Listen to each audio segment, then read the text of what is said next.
welcome to Inside IU Softball with Michelle Gardner and Coach. You're already in the thick of the Big Ten schedule. They've thrown you in the deep end of the pool, and you're having to take on some of the elite teams in the conference, starting off with Ohio State on the road, Michigan, who's a perennial power at home, and then Purdue, your arch rival in weekend 3. Yes, and it is definitely a tough start when all three of those teams are in the top of the Big Ten standings right now, and we've needed to come out and play and do some things, and hopefully we're getting better as the weeks go on.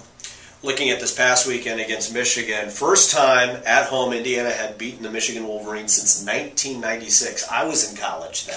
So that was a long, long time ago. And your team really battled well. A lot of quality at-bats, forcing a lot of walks in that one inning, and then the big home run at the end of the game by Wagner. Well, we did a lot of things right in that game. We put Michigan on the ropes, which is what you need to do.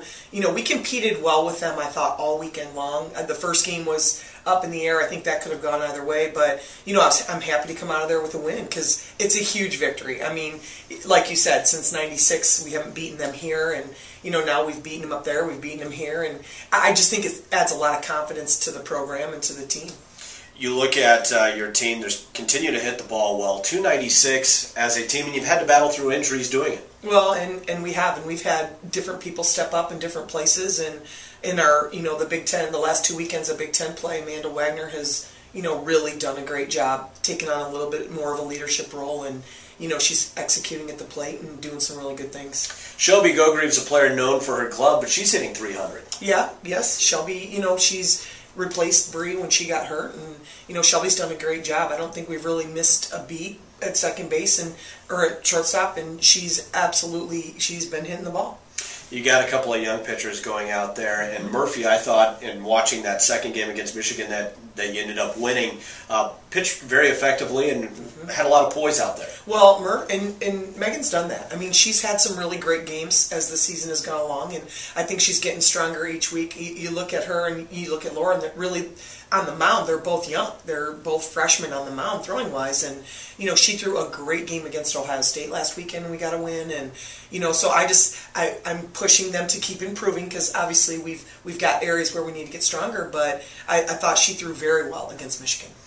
After last year's breakout season for your program, the fan interest has continued to build, and obviously the weather helped out this past weekend, but I thought very good crowds on hand. Oh, I thought we had great crowds, and I do think that, when you start winning, people start coming out to the ballpark, and, last year was a breakout, and, we did some great things, and this program we're moving in the right direction, which was my full intention when I got here, and obviously we got thrown out there a little early last year, but that being said, they're competing. They know what they want to do, and I just love that people are interested and want to come watch and invested. They're invested in what we're doing. Well, before Nate Wiekers pressed the record button, you threatened to put me in a headlock if I brought this up, but I'm going to roll the dice and take my chances here. You turned 29 today. It is your birthday. Congratulations. Happy birthday. Thank you very much. And how about Sarah Olson bringing in the cupcakes? Very solid. Absolutely. Sarah really has a knack for baking. She loves baking. She doesn't eat any of her baking. She just has us all try it out, and phenomenal cook. All right, well, happy birthday, Coach. And this upcoming weekend, you got the Purdue Boilermakers. Last year, Indiana performed very well against the arch rival, and you've got them at home, and it's their first road trip in Big Ten Conference play, even though they're off to a phenomenal start. And they are off to a phenomenal start. They've done a good job. They have some key wins this season, and at this point, they're leading the Big Ten. They've put a whole package together, and they're better this year, and I think we're better in areas this year too. So we just need to come out and compete. I think we can beat anybody. It's just a matter of putting it all together for all 3 games, because last year was a 2-game series. This year it's 3, and I think that always adds a little bit in the mix. So you got Purdue coming this weekend. I see the posters outside of Assembly Hall trying to get people to come out. How important